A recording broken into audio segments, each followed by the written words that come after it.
Investasi sulut, nafsu besar, tenaga kurang. Investor juga pasti jaga bagaimana DP kebersihan. Nah itu tuh DP terutama. DP keamanan mesti jamin. Jangan kembali belum buka baru sementara aja baking, so masuk kembali ada atau preman-preman atau ketua. Ada pemasukan so ada ketua. Hormat ketua. Hormat ketua. Iya tuh sebenarnya kan tuh orang juga mesti lihat. Memang keamanan mesti terjamin. Terjamin itu.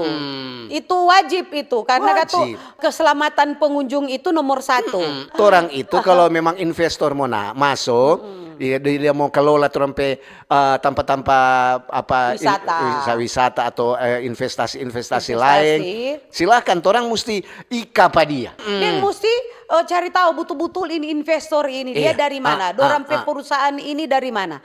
Jangan komang serta so deal, so ada yang abal-abal atau yang nyanda apa perusahaan-perusahaan yang cuman kaget so tatipu katut dia.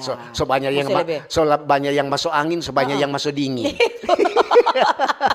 Begitu ada setengah pembangunan kemari belum kelar, so kemana dia? So yang ndak ada kote ya sudah ini. Paling domba dia kan bilang ngoni dua cerita sama itu betul-betul.